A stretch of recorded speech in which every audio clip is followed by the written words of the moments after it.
Hey there, so in this lesson we're going to talk about how to read data from a file. We'll also talk about how to take input from the user, right? If a user of the application types something in their keyboard, how do you take that in a computer program and do something interactive with it? We're going to look at that right now in this lesson. And we're also going to learn about exception handling if we have time for it towards the end. So let's first create our project. We're going to right click here and go to New. Type in, select Java project and type in processing files. Okay, hit finish, and in here we're going to select the source, click new class, and we're going to call this class application. And this class is actually going to contain our entry point for our application, so we're going to need the main method defined in this class. So hit finish, and here is our main method. Now you've seen system.out.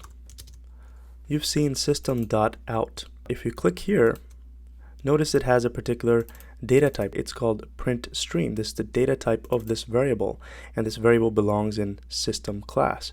Well, there is another kind of variable in the system class. Instead of system.out, I could do system.in. Okay, and if you control click in, it will take you to that variable. And this is of type input stream. Okay, this is actually used for taking data from the user into the computer program. Notice the standard input stream. The stream is already open and ready to supply input data. You don't have to get into the details of all this fancy terminology such as stream. For all practical purposes, you just need to understand that this in variable can be used to take in data from the user into the application. So let me show you exactly how that works. We're going to need something called a scanner. So I'm going to define that here, scanner, and I'm going to name it input is equal to new scanner. And we're going to give this thing system.in. Okay, so what is the scanner thing? Well, right now this code is not compiling because we haven't imported the libraries of scanner. Hover your mouse over this type, and notice it says that the scanner cannot be resolved to a type, so we need to import it by clicking here. And this is a Java library in the util package, and if you click on the scanner class, this has all of the methodologies to be able to read data from the input. And you can also read files. So let's go back to the application class, and we are going to pass in to the scanner's constructor this argument, this data, system.in. And what was in again? In was input stream. So if you click on the constructor's definition here, notice that it accepts an input stream. So we can give it anything that is of input stream, and we will be able to instantiate an instance of scanner. Okay, and that's what this input variable is. This variable will now have the ability to be able to read data from the keyboard, and I'll show you exactly how that works. So down here on the second line, I could do input.next line, and then assign this to a variable of type string, and I'll say entered text. So whatever information the user enters, that's going to be captured by this .next line and assigned to this variable called entered text. And then I can print that information that the user entered on this line. Okay, and let me just put a print line statement right above this line here, and I'll just say enter some text. Okay, save this file and then hit play, and notice that it prompts us enter some text. That's this line right here. It's moved on to this line, but it's waiting for us to give it some data. Notice that this red terminate box, this is still running. It's not grayed out yet. That means the application is running. It's waiting for input. So this .next line method is waiting for us to give it some data, and only then this line will be executed completely. Okay, so this part is waiting for us to give some data, and that information that we pass in is going to be assigned to this entered text variable, and then it's going to print that out. So let me enter some data. Here is some data. Hit enter, and notice that it printed out exactly what we typed. Okay, and of course the red box is gone. right? This program has ended because it took the input, assigned it to this variable, and then printed it out right here on this line, and the program is over. So using the scanner class, we were able to take input from the user, and this could be pretty handy to create interactive applications. Simple interactive applications, but it does allow for some interactivity. And I can wrap this in a loop as well. So I could do, let's define a variable of I, and as long as I is less than or equal to 3, this is going to continue to increment I, and we're going to wrap this in this loop here. This is going to run 4 times, from 0 all the way down to 3. That's 0, 1, 2, and 3. 4 times this information will be run. It's going to ask us to enter data 4 times. So let's hit play, and here is the first prompt. I'm just going to put some data, hit enter again, and it printed some data, and I'm going to just, it's not very good at taking the cursor where it needs to be, so we can click here, and I'll say, here is some more data.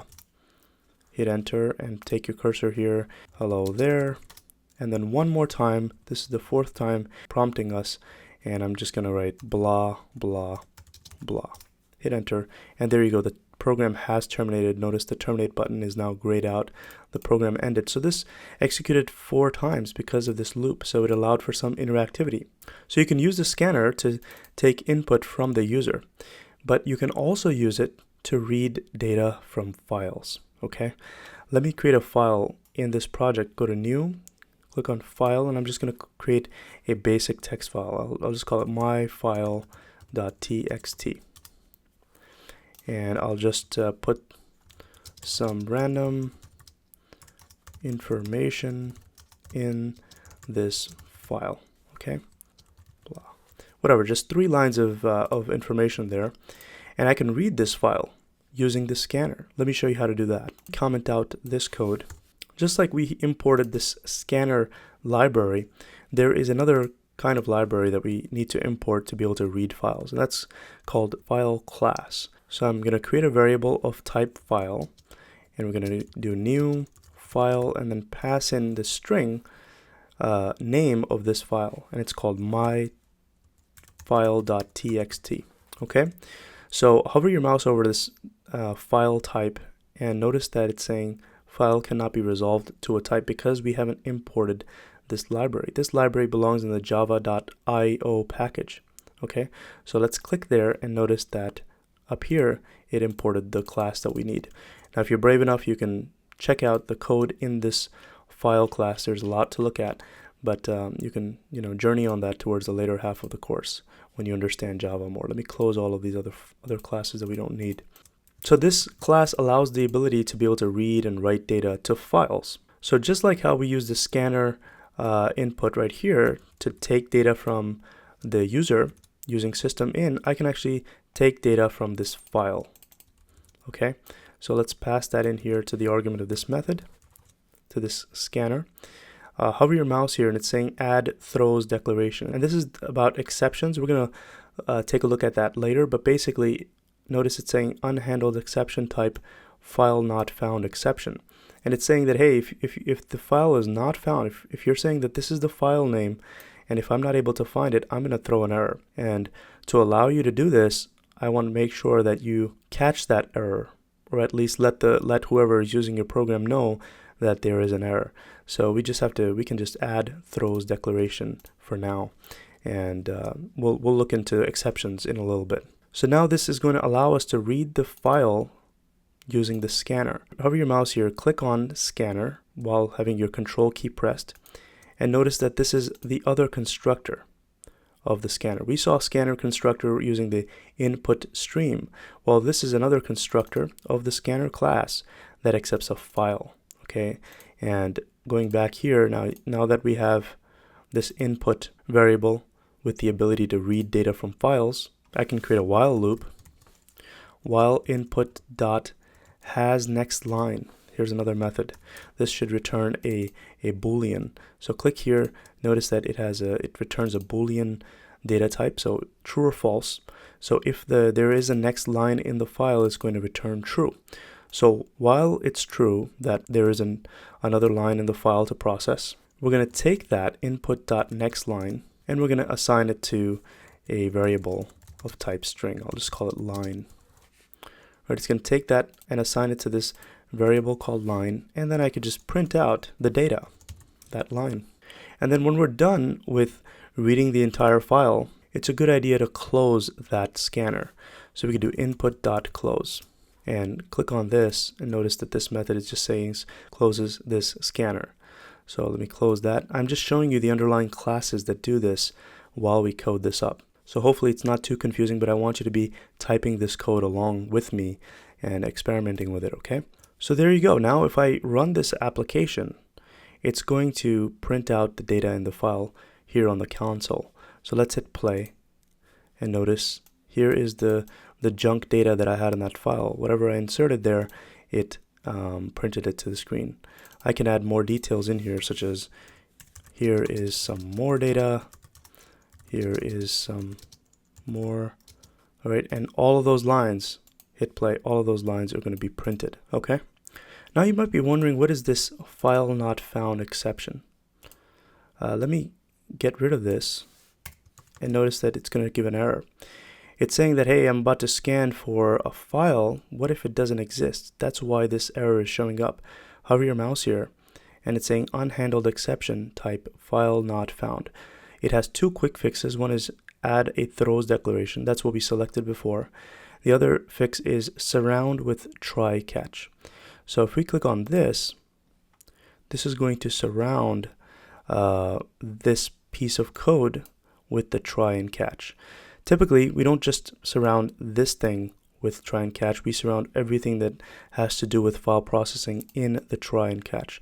So I'll explain to you exactly what that is in a moment. So let me just cut this out and put this right here outside of the code, and I'm going to take this catch portion, right, which is from here. I'm going to put this outside here, and this try is going to wrap around where we're doing file processing. Now you can press Control-Shift-F, and that's going to format this a little bit better so you can understand what's going on. So here is the try block, and what this basically means is, hey, I'm going to try to do all of the instructions that you're giving me here, but if I find an error along the way, then it's going to jump to the catch section, and this catch is saying file not found exception. All right, file not found exception. If, for example, the file that we were giving it, if this doesn't exist, then it's going to jump into this part of the code. It's not going to do anything here. As soon as it runs this line and it's not able to find the file that we are claiming exists, if it's not able to find that for whatever reason, it's going to jump into this catch portion and not execute anything else. It's going to print the error to the screen. So hit play here.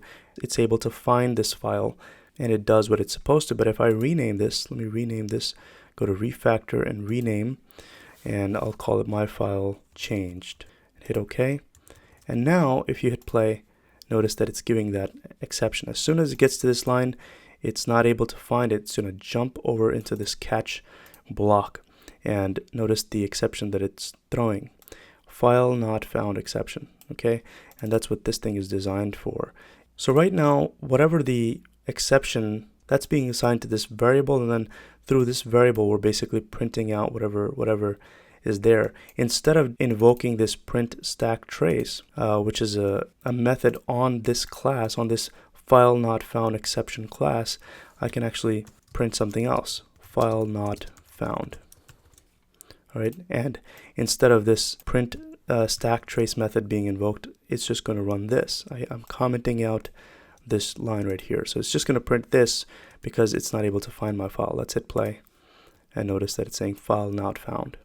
So this is referred to as exception handling. When something that you think may go wrong in the application during runtime, while your application is running, when there is a possibility of something going wrong, for example, the disk drive not being available or losing connection to the internet for whatever reason, we want to make sure we wrap our code in these try-catch blocks so that we can properly handle the exceptions.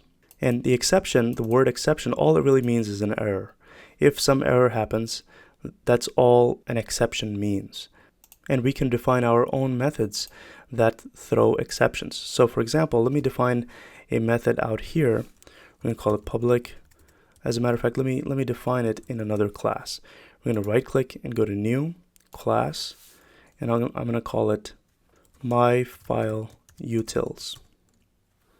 Okay, we don't need the main method. We only have one starting point of the application, and that's the application class. I'm going to define another method. It's going to be of type int, and it's going to be called subtract 10 from larger number, and it accepts some argument. We're going to give it the variable or parameter number, and it's going to return the value of subtracting the number 10 from the number that was passed in.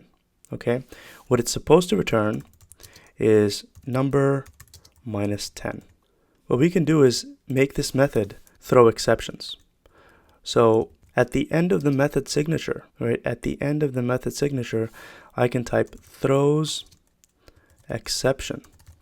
And now this method is going to throw an exception if something happens. And I'll explain to you what that is. So for example, if the number that's passed in, if the number is less than 10, right? If the number is less than 10, then I want it to throw an exception, right? And this new keyword is being used because guess what? An exception is a class. So we're throwing a new instance of that class. So whatever code calls this method, that code will be aware, okay, you know what? This method may throw an exception. If the user enters a number that is less than the number 10, this method may throw an exception. And what exception will it throw? Well, we can give an argument to this class. Control click this and notice that it takes you to the class definition of exception.class, and the argument that's passed in here is just a message, okay? And that's what's going to be printed to the screen if the number that was passed into this method was less than 10. So I'm just going to say the number passed was smaller than 10. Okay, so wherever I invoke this method, let's go back to the application class. Wherever I invoke myFileUtils dot, okay, because this method is not a static method, it belongs to the instance of myFileUtils, so we need to create an instance variable, and I'll call it myUtil is equal to new myFileUtils, and now using this instance I can do dot, oh hang on a minute, I'm actually outside of the main method. Remember, in Java everything happens inside of methods. Right now I'm not even in any method, so I need to be inside of a method to try that. And I can do myUtil dot subtract 10 from larger number, and let's pass in the number, for example 15. Okay, so notice it's giving an error. Hover your mouse over here and it's saying unhandled exception, type exception. So we have two options. We could either throw the exception or surround it with a try catch. So let's click on surround with try catch and notice that it surrounds it with the try block, and in case this method throws an exception, it's going to jump into this block right here. So let's hit play. Firstly, this is just going to return the value of 15 minus 10. It's not going to do anything with it. So let's print out the value that gets returned by invoking that method so that we get something on the screen. So hit play and notice that it does return 5. It's printing 5. If I make this less than 10, let's make it 9. Now this method is going to throw an exception, right? It's not even going to execute completely this try block. It's going to jump into the catch block and say, okay, this method is throwing an exception, we need to catch it, and that's when it's going to jump into this block. So let's hit play and notice, boom, here's the exception, and the message is right here. The number passed was smaller than 10. That's the message that I assigned that instance of exception. Okay, here in myUtils, the instance of the exception class, right, the message that I passed to its constructor, that's what's going to be thrown, okay, to whatever class that calls it if there's a violation. So since number can't be less than 10, when we pass a 9, it's violating. So it's going to jump into this part of the code. It's going to jump into this part of the code and throw this exception. And we want to make sure that we are able to catch it. All right, so hopefully that makes sense. We looked at the scanner to read data from the user.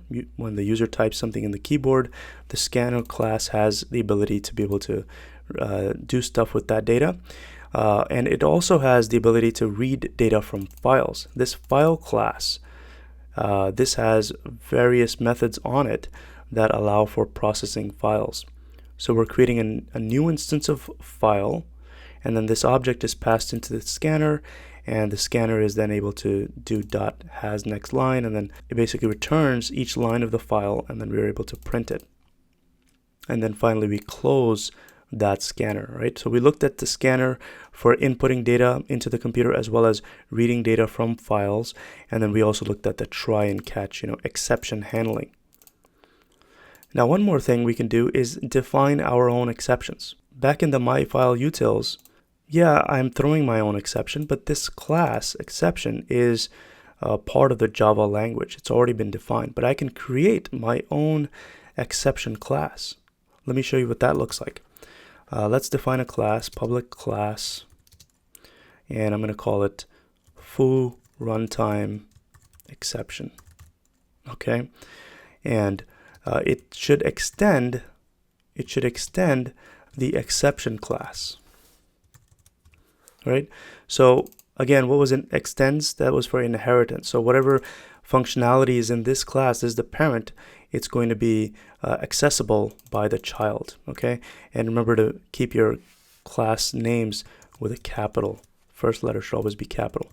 So this is my randomly defined exception. I called it foo runtime exception.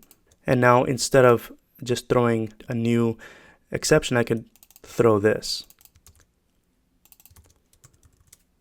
Like that. And hover your mouse here. What is it saying? It's saying the constructor myFileUtils foo runtime exception with a string argument is undefined.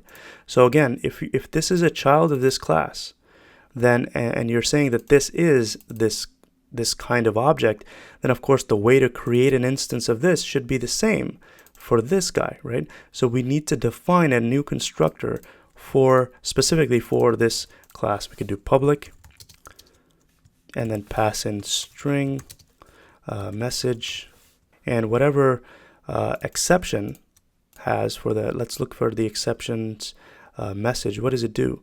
Well, it just calls super, right? So we could do the same thing. Let me just copy that as is and just do this. And now this will behave essentially almost identical, well, exactly identical to what this is, but we've defined our own exception here. So instead of it being printed java.lang.exception, it's actually going to print foo runtime exception. So let's go back to the application, go down, and now with our own customary exception defined in the myFileUtils class, and this method is throwing that exception, it's going to actually print to the screen what exception was executed. So let's hit play, and notice here you go.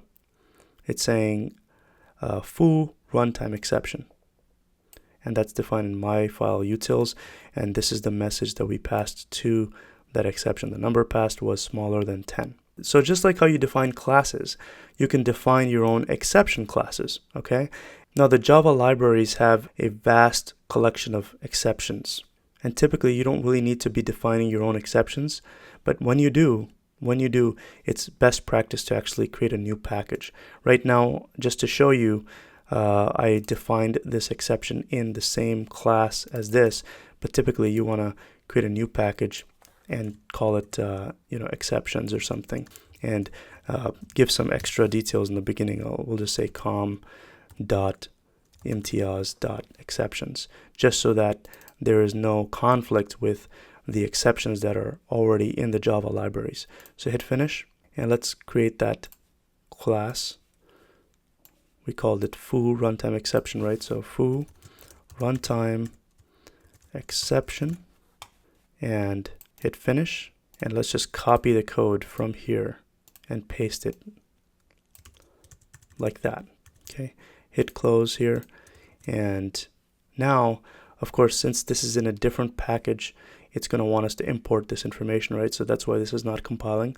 Hover your mouse here, and it's saying foo runtime exception cannot be resolved to a type, and it's saying that we need to import that class that we defined. So let's click that, and now this foo runtime exception from this package has been imported in this class, and we can use it now. So going back to the application, when we run it, everything is still working as expected. And notice that now the exception that gets printed out is from com.imtiaz.exceptions.foo runtime exception. All right, and of course the reason why this message is being printed is because in this method, in the subtract 10 from larger number, we're passing in a number that's actually smaller than 10. So if that's the case, we have logic in this method that says, hey, if the number that you pass in, if that's less than 10, then we need to throw this foo runtime exception. That's why you're seeing this down here. And then going back here, it's saying file not found because I'm passing in the wrong file name here. We changed the name of the file. It's called myFileChanged. So let me put that changed. And now the top part is not going to be giving any exception, and it prints the data from the file. And if I change this back to, for example, 12 or something, then we won't see any exceptions in this code occurring.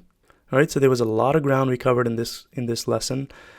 Take your time to internalize it, and in the next lesson I'm going to give you an assignment to try out. We're going to continue on this topic of file processing, reading and writing files. So stay tuned. I'll see you soon.